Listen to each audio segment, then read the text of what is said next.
Era a vertigem das grandes crises. Olá, sejam muito bem-vindos ao canal Liberaudiolivro. Eu sou a Giovana e hoje vou ler a quarta parte da obra O Alienista de Machado de Assis. Vamos à leitura.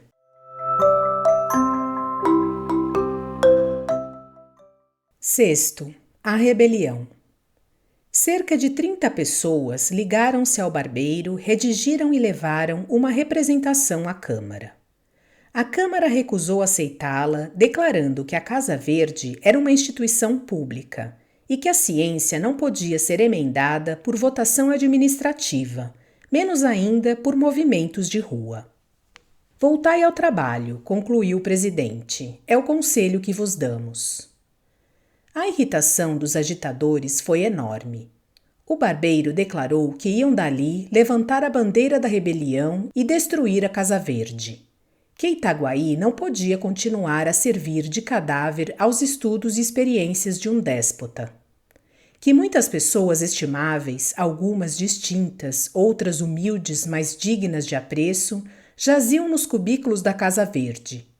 Que o despotismo científico do alienista complicava-se do espírito de ganância, visto que os loucos, ou supostos tais, não eram tratados de graça. As famílias, e em falta delas a Câmara, pagavam ao alienista. É falso, interrompeu o presidente. Falso? Há cerca de 2 semanas recebemos um ofício do ilustre médico em que nos declara que, tratando de fazer experiências de alto valor psicológico, desiste do estipêndio votado pela Câmara, bem como nada receberá das famílias dos enfermos. A notícia deste ato tão nobre, tão puro, suspendeu um pouco a alma dos rebeldes. Seguramente o alienista podia estar em erro, mas nenhum interesse alheio à ciência o instigava. E para demonstrar o erro era preciso alguma coisa mais do que arruaças e clamores. Isto disse o presidente com o aplauso de toda a Câmara. O barbeiro, depois de alguns instantes de concentração, declarou que estava investido de um mandato público e não restituiria a paz a Itaguaí antes de ver por terra a Casa Verde, essa bastilha da razão humana, expressão que ouvira a um poeta local e que ele repetiu com muita ênfase. Disse e a um sinal todos saíram com ele. Imagine-se a situação dos vereadores. Urgia obstar ao ajuntamento, à rebelião, à luta, ao sangue. Para acrescentar ao mal, um dos vereadores que apoiara o presidente, ouvindo agora a denominação dada pelo barbeiro à Casa Verde, Bastilha da Razão Humana, achou-a tão elegante que mudou de parecer. Disse que entendia de bom aviso decretar alguma medida que reduzisse a Casa Verde, e porque o presidente, indignado, manifestasse em termos enérgicos o seu pasmo, o vereador fez esta reflexão. Nada tenho que ver com a ciência, mas se tantos homens, em quem supomos juízo, são reclusos por dementes, quem nos afirma que o alienado não é o alienista? Sebastião Freitas, o vereador dissidente, tinha o dom da palavra e falou ainda por algum tempo com prudência, mas com firmeza. Os colegas estavam atônitos.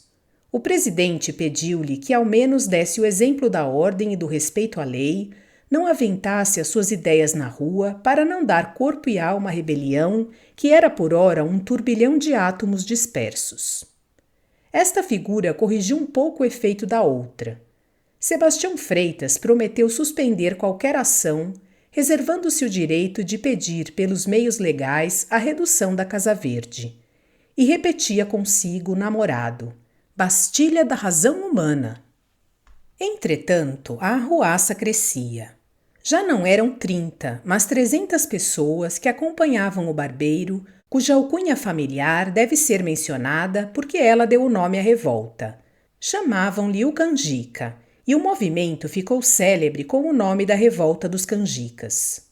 A ação podia ser restrita, visto que muita gente, ou por medo ou por hábitos de educação, não descia à rua.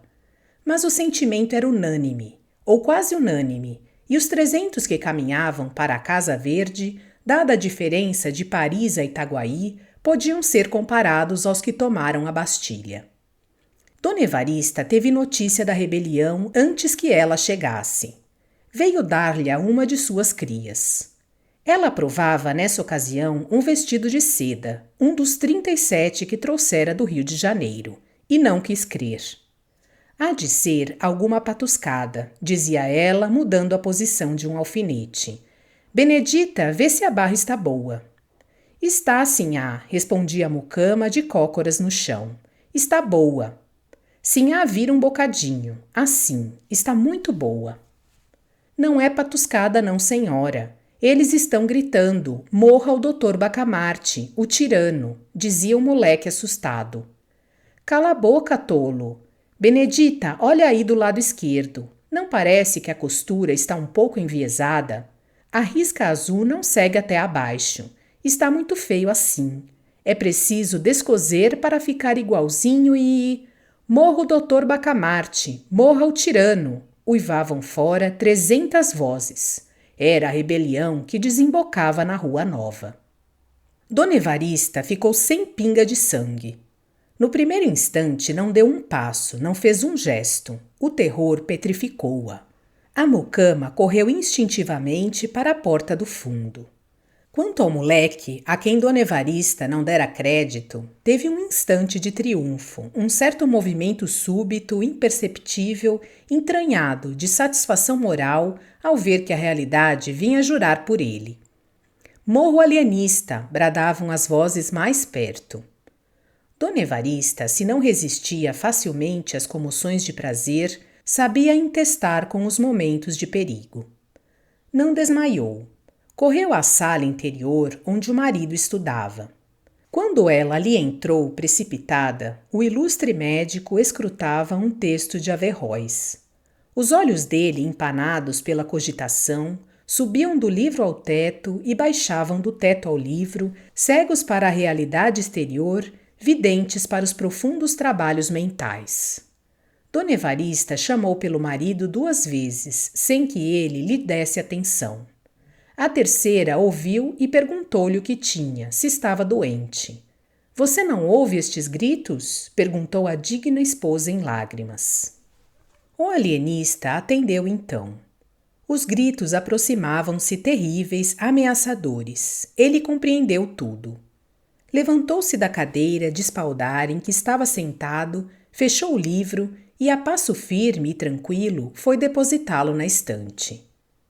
Como a introdução do volume desconcertasse um pouco a linha dos 2 tomos contíguos, Simão Bacamarte cuidou de corrigir esse defeito mínimo e, aliás, interessante. Depois disse à mulher que se recolhesse, que não fizesse nada. Não, não, implorava a digna senhora, quero morrer ao lado de você. Simão Bacamarte teimou que não era caso de morte.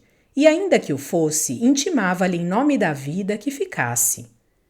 A infeliz dama curvou a cabeça, obediente e chorosa. Abaixo a Casa Verde, bradavam os canjicas. O alienista caminhou para a varanda da frente e chegou ali no momento em que a rebelião também chegava e parava, defronte, com as suas 300 cabeças rutilantes de civismo e sombrias de desespero. Morra! Morra! Bradavam de todos os lados, apenas o vulto do alienista assomou na varanda. Simão Bacamarte fez um sinal pedindo para falar. Os revoltosos cobriram-lhe a voz com brados de indignação. Então o barbeiro, agitando o chapéu, a fim de impor silêncio à turba, conseguiu aquietar os amigos e declarou ao alienista que podia falar, mas acrescentou que não abusasse da paciência do povo como fizera até então. Direi pouco, ou até não direi nada, se for preciso. Desejo saber primeiro o que pedis. Não pedimos nada, replicou fremente o barbeiro. Ordenamos que a Casa Verde seja demolida, ou pelo menos despojada dos infelizes que lá estão. Não entendo. Entendeis bem, tirano. Queremos dar liberdade às vítimas do vosso ódio, capricho, ganância. O alienista sorriu, mas o sorriso desse grande homem não era coisa visível aos olhos da multidão. Era uma contração leve de 2 ou 3 músculos, nada mais. Sorriu e respondeu. Meus senhores, a ciência é coisa séria e merece ser tratada com seriedade. Não dou razão dos meus atos de alienista a ninguém, salvo aos mestres e a Deus. Se quereis emendar a administração da Casa Verde, estou pronto a ouvir-vos. Mas se exigis que me negue a mim mesmo, não ganhareis nada. Poderia convidar alguns de vós, em comissão dos outros, a vir ver comigo os loucos reclusos. Mas não o faço, porque seria dar-vos razão do meu sistema, o que não farei a leigos nem a rebeldes. Disse isso alienista e a multidão ficou atônita. Era claro que não esperava tanta energia e menos ainda tamanha serenidade. Mas o assombro cresceu de ponto quando o alienista, cortejando a multidão com muita gravidade, deu-lhe as costas e retirou-se lentamente para dentro. O barbeiro tornou logo a si e, agitando o chapéu, convidou os amigos à demolição da Casa Verde. Poucas vozes e frouxas lhe responderam. Foi nesse momento decisivo que o barbeiro sentiu despontar em si a ambição do governo. Pareceu-lhe então que, demolindo a Casa Verde e derrocando a influência do alienista, chegaria a apoderar-se da Câmara, dominar as demais autoridades e constituir-se senhor de Itaguaí. Desde alguns anos que ele forcejava por ver o seu nome incluído nos pelouros para o sorteio dos vereadores, mas era recusado por não ter uma posição compatível com tão grande cargo. A ocasião era agora ou nunca. Demais fora tão longe na arruaça que a derrota seria a prisão, ou talvez a forca ou o degredo. Infelizmente, a resposta do alienista diminuíra o furor dos sequazes. O barbeiro, logo que o percebeu, sentiu um impulso de indignação e quis bradar-lhes: canalhas, covardes! Mas conteve-se e rompeu deste modo: meus amigos, lutemos até o fim.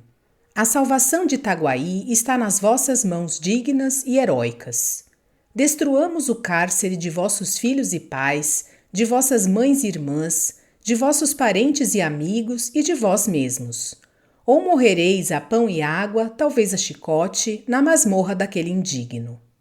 A multidão agitou-se, murmurou, bradou, ameaçou, congregou-se toda em derredor do barbeiro. Era a revolta que tornava a si da ligeira síncope e ameaçava arrasar a Casa Verde. Vamos, bradou Porfírio, agitando o chapéu. Vamos, repetiram todos. Deteve-os um incidente. Era um corpo de dragões que a marche-marche entrava na Rua Nova. 7º, o inesperado. Chegados os dragões em frente aos canjicas, houve um instante de estupefação. Os canjicas não queriam crer que a força pública fosse mandada contra eles. Mas o barbeiro compreendeu tudo e esperou. Os dragões pararam, o capitão intimou à multidão que se dispersasse. Mas conquanto uma parte dela estivesse inclinada a isso, a outra parte apoiou fortemente o barbeiro, cuja resposta consistiu nestes termos alevantados: não nos dispersaremos.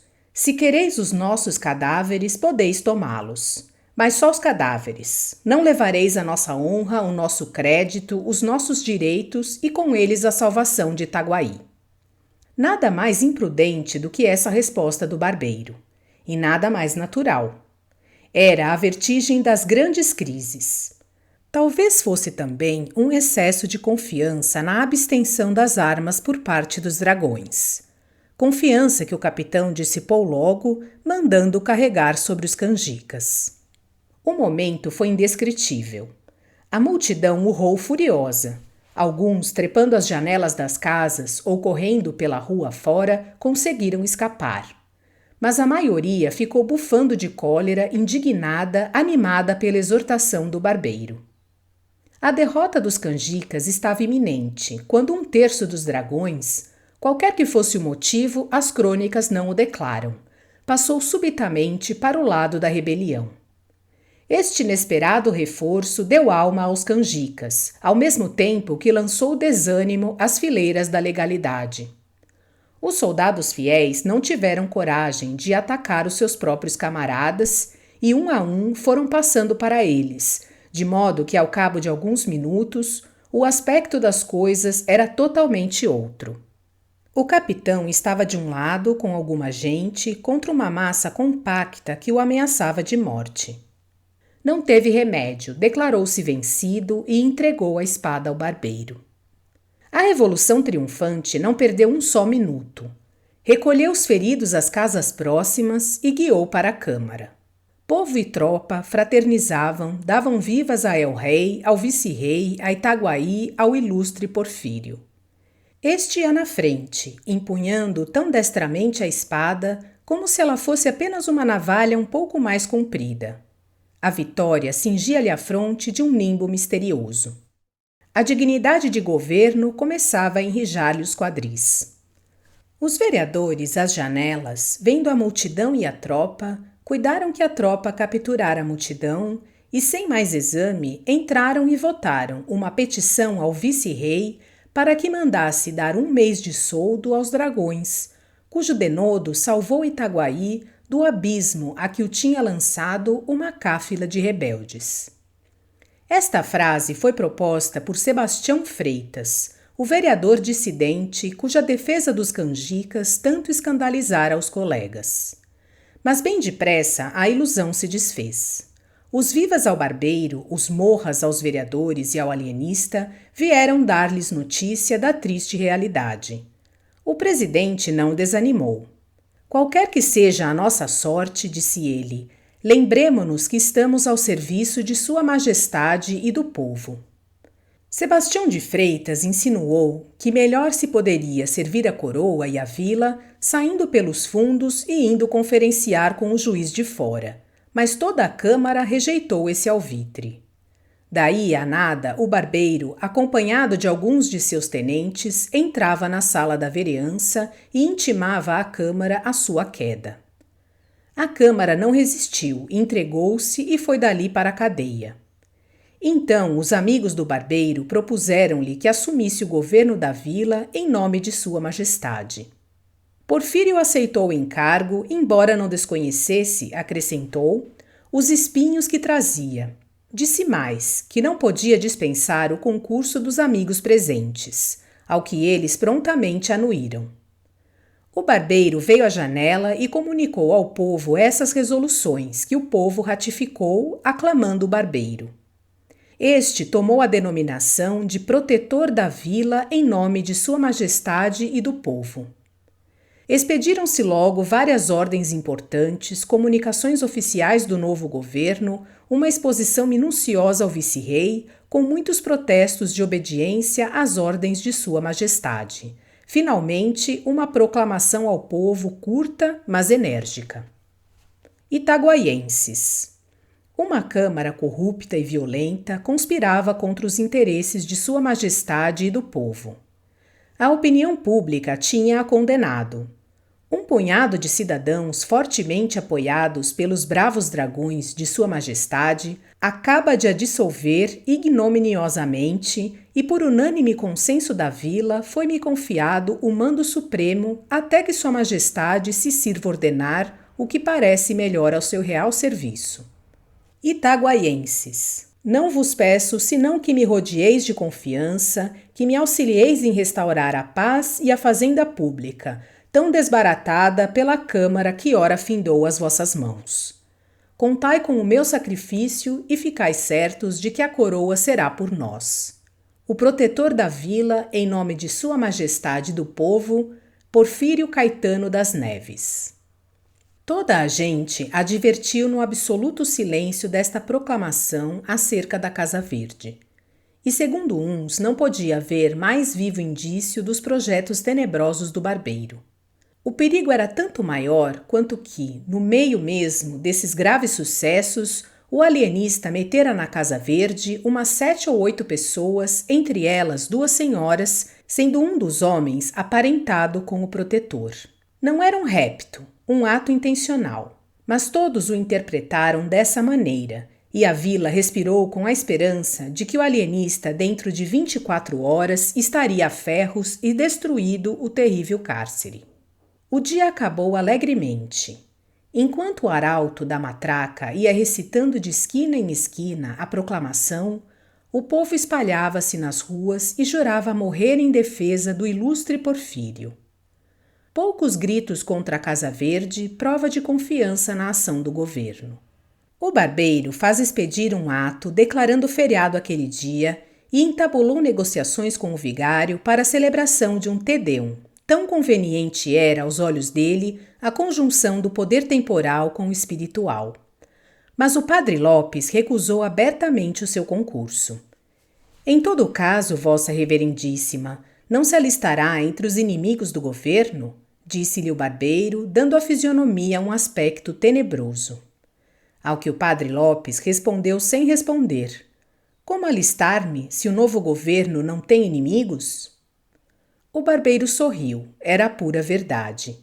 Salvo o capitão, os vereadores e os principais da vila, toda a gente o aclamava. Os mesmos principais, se o não aclamavam, não tinham saído contra ele.